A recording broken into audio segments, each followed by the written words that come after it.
ಎಂಥ ವಿಚಿತ್ರ ನೋಡಿ, ದೇವರ ಮೇಲೆ ಓಡಾಡಿಯೇ ಮಕ್ಕಳು ಇಲ್ಲಿ ದೇವರ ಪೂಜೆಯನ್ನು ಮಾಡುತ್ತಾರೆ. ರಾಜ ಮನೆತನದವರಿಗೆ ಈ ದೇವಾಲಯವನ್ನು ಪ್ರವೇಶಿಸಲು ಅನುಮತಿಯೇ ಇಲ್ಲ. ವಿಗ್ರಹ ಕಲ್ಲಿನಿಂದ ಮಾಡಿದಾದರೂ ಕೂಡ ಇದು ನೀರಿನಲ್ಲಿ ತೇಲುತ್ತದೆ. ಎಂಥ ಅದ್ಭುತ!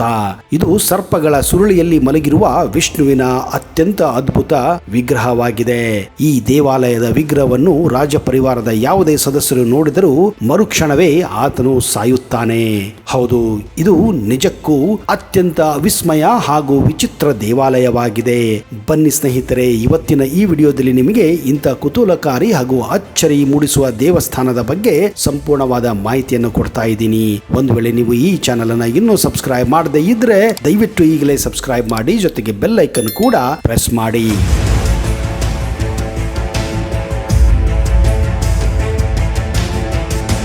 ನಮಸ್ಕಾರ ಸ್ನೇಹಿತರೆ, ಫೋಕಸ್ ಯೂಟ್ಯೂಬ್ ಕನ್ನಡ ಚಾನೆಲ್ಗೆ ಸ್ವಾಗತ ಸುಸ್ವಾಗತ.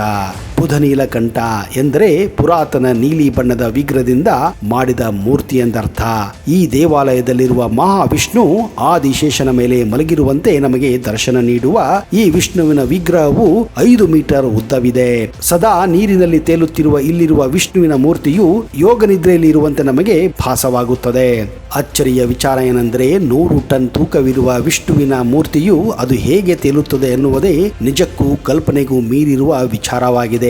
ಅಷ್ಟೇ ಅಲ್ಲದೆ ಈ ಬಗ್ಗೆ ಅನೇಕ ವಿಜ್ಞಾನಿಗಳು ನಾನಾ ರೀತಿಯ ಪ್ರಯೋಗಗಳನ್ನು ಮಾಡಿದರೂ, ಸಂಶೋಧನೆಗಳನ್ನು ನಡೆಸಿದರೂ ಕೂಡ ಖಚಿತವಾದ ಮಾಹಿತಿ ಮಾತ್ರ ಇಲ್ಲಿವರೆಗೆ ಸಿಗಲು ಸಾಧ್ಯವೇ ಆಗಿಲ್ಲ.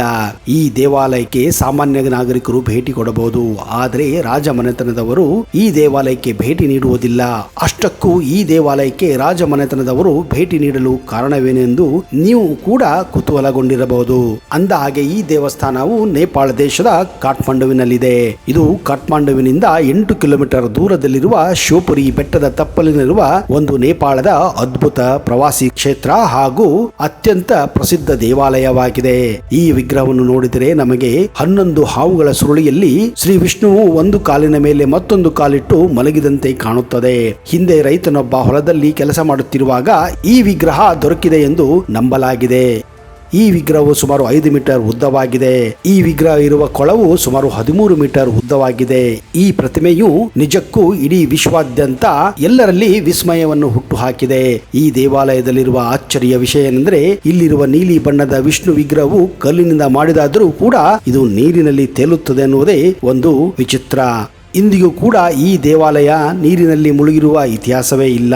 ಇಲ್ಲಿನ ಭಕ್ತರು ಇದು ವಿಷ್ಣುವಿನ ಮಹಿಮೆ ಎಂದೇ ಭಾವಿಸುತ್ತಾರೆ.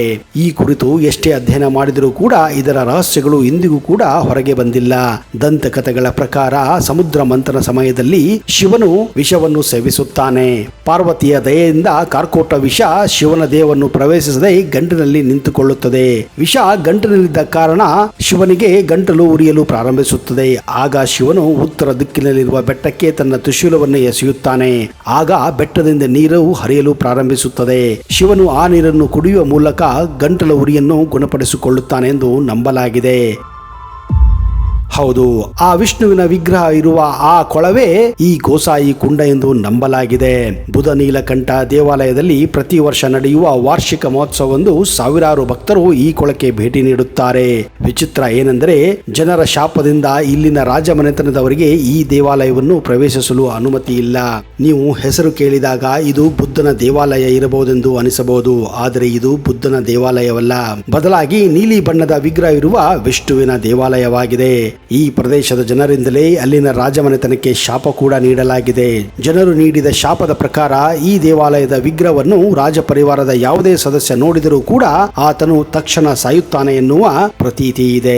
ಇದೇ ಶಾಪದಿಂದಾಗಿ ಇಲ್ಲಿನ ರಾಜಮನೆತನದವರು ಈ ವಿಗ್ರಹಕ್ಕೆ ಪೂಜೆಯನ್ನು ಸಲ್ಲಿಸುವಂತಿಲ್ಲ. ಸುಮಾರು 1641ರಿಂದ 1674ರವರೆಗೆ ನೇಪಾಳವನ್ನು ಆಳ್ವಿಕೆ ಮಾಡುತ್ತಿದ್ದ ರಾಜ ಪ್ರತಾಪ ಮಲ್ಲನು ಈ ವಿಗ್ರಹವನ್ನು ನೋಡಿದ ತಕ್ಷಣ ಮರಣ ಹೊಂದಿದ್ದಾನೆ ಎಂದು ಇತಿಹಾಸ ಸಾರುತ್ತದೆ. ಅಂದಿನಿಂದ ಈ ದೇವಾಲಯಕ್ಕೆ ಪ್ರತಾಪ ಮಲ್ಲನ ರಾಜ ಮನೆತನದವರು ಭೇಟಿ ನೀಡಲು ಹೆದರುತ್ತಾರೆ. ಆದರೆ ರಾಜ ಪ್ರತಾಪ ಮಲ್ಲನು ಇದ್ದಕ್ಕಿದ್ದ ಹಾಗೆ ಸಾಯಲು ಕಾರಣವೇನೆಂದು ಇಂದಿಗೂ ಕೂಡ ತಿಳಿದು ಬಂದಿಲ್ಲ. ರಾಜ ಮನೆತನದವರ ಕುಟುಂಬಕ್ಕಿರುವ ಶಾಪದಿಂದ ರಾಜ ಮನೆತನದ ಯಾವುದೇ ಸದಸ್ಯರು ಈ ದೇವಾಲಯಕ್ಕೆ ಭೇಟಿ ನೀಡುವುದಿಲ್ಲ. ಆದರೂ ಕೂಡ ಈ ದೇವಾಲಯದಲ್ಲಿರುವ ದೇವರನ್ನು ಮನೆಯಲ್ಲಿಯೇ ಆರಾಧಿಸುತ್ತಾರೆ ಎಂದು ನಂಬಲಾಗಿದೆ. ಇದೇ ಕಾರಣ ರಾಜಮನೆತನದವರಿಗಾಗಿ ಇಲ್ಲಿನ ದೇವರ ವಿಗ್ರಹದ ಪ್ರತಿಕೃತಿಯನ್ನು ಮನೆಯಲ್ಲಿ ಪ್ರತಿಷ್ಠಾಪನೆ ಕೂಡ ಮಾಡಲಾಗಿದೆ. ವಿಚಿತ್ರ ಏನೆಂದರೆ ಈ ವಿಗ್ರಹದ ಪೂಜೆಯನ್ನು ಇಲ್ಲಿ ಮಕ್ಕಳೇ ಮಾಡಬೇಕು. ಇದೇ ಕಾರಣ ಮಕ್ಕಳು ಇಲ್ಲಿ ವಿಗ್ರಹದ ದಂಡೆಯ ಮೇಲೆ ಹೋಗಿ ದೇವರಿಗೆ ಅಭಿಷೇಕ ಮಾಡುವುದಾಗಲಿ, ಪೂಜೆ ಪುನಸ್ಕಾರಗಳನ್ನು ಮಾಡುವುದಾಗಲಿ, ಹೂ ಹಣ್ಣು ಹಂಪಲುಗಳನ್ನು ಕೊಡುವುದಾಗಲಿ ಮಕ್ಕಳೇ ಮಾಡುತ್ತಾರೆ. ಈ ವಿಗ್ರಹದ ಕೆಳಗೆ ಶಿವನ ಮೂರ್ತಿಯು ಕೂಡ ಇದೆ ಎಂದು ನಂಬಲಾಗಿದೆ. ಆದರೆ ಇದು ಜನಸಾಮಾನ್ಯರಿಗೆ ಗೋಚರಿಸುವುದಿಲ್ಲ. ಆದರೆ ಈ ವಿಗ್ರಹವು ಶಿವರಾತ್ರಿಯ ಸಂದರ್ಭದಲ್ಲಿ ಮಾತ್ರ ಗೋಚರಿಸುತ್ತದೆ ಎಂದು ನಂಬಲಾಗಿದೆ. ನಾರಿ ಹೆಂಟಲ್ ದೇವಾಲಯ ಎಂದು ಕರೆಯಲ್ಪಡುವ ಬುಧ ನೀಲಕಂಠ ದೇವಾಲಯ ಕಾರ್ತಿಕ ಮಾಸದ 11ನೇ ದಿನ ಅಂದರೆ ಏಕಾದಶಿಯ ದಿನ ಹರಿಬೋಧಿನಿ ಮೇಳ ಎಂಬ ಹಬ್ಬವನ್ನು ಈ ದೇವಾಲಯದಲ್ಲಿ ಆಚರಿಸಲಾಗುತ್ತದೆ. ಈ ಹಬ್ಬದ ಮುಖ್ಯ ಉದ್ದೇಶ ಮಲಗಿರುವ ವಿಷ್ಣುವನ್ನು ಎಬ್ಬಿಸುವುದು ಎಂದು ನಂಬಲಾಗಿದೆ. ಇನ್ನು ಈ ದೇವಾಲಯದ ಬಗ್ಗೆ ಪ್ರಚಲಿತವಿರುವ ಮತ್ತೊಂದು ದಂತಕತೆ ಪ್ರಕಾರ 7ನೇ ಶತಮಾನದ ವಿಷ್ಣುಗುಪ್ತರ ಕಾಲದಲ್ಲಿ ಕಾಠ್ಮಂಡುವಿನಲ್ಲಿ ವಿಚರಿ ವಂಶದ ಭೀಮಾರ್ಜುನ ಎಂಬ ರಾಜ ಆಳ್ವಿಕೆ ನಡೆಸುತ್ತಿದ್ದ. ಆತನೇ ಈ ವಿಗ್ರಹವನ್ನು ಕೆತ್ತಿಸಿದ್ದಾನೆ ಹಾಗೂ ಪ್ರತಿಷ್ಠಾಪನೆ ಮಾಡಿಸಿದ್ದಾನೆ ಎಂದು ಕೂಡ ಇನ್ನೊಂದು ಕತೆ ಸಾರುತ್ತದೆ. ಒಟ್ಟಾರೆ ನೇಪಾಳದಲ್ಲಿರುವ ವಿಷ್ಣುವಿನ ಮೂರ್ತಿಯು ವಿಜ್ಞಾನಿಗಳಿಗಂತೂ ಅಚ್ಚರಿ ಸೃಷ್ಟಿಸಿದ್ದು ಖಂಡಿತ ಸತ್ಯ. ಸ್ನೇಹಿತರೆ, ಒಂದು ವೇಳೆ ನೀವು ನೇಪಾಳ ಕಾಠ್ಮಂಡುವಿಗೆ ಭೇಟಿ ಕೊಟ್ಟರೆ ದಯವಿಟ್ಟು ಬುಧ ನೀಲಕಂಠ ದೇವಸ್ಥಾನಕ್ಕೆ ಭೇಟಿ ಕೊಟ್ಟು ಆ ವಿಷ್ಣುವಿನ ಹಾಗೂ ಶಿವನ ಆಶೀರ್ವಾದವನ್ನು ಒಂದೇ ಸಾರಿ ನೀವು ಪಡೆಯಿರಿ ಎಂದು ನಾವು ಕೂಡ ಆಶಿಸುತ್ತೇವೆ. ಅಲ್ಲಿಯವರೆಗೆ ಜೈ ಹಿಂದ್, ಜೈ Karnataka, and you take care.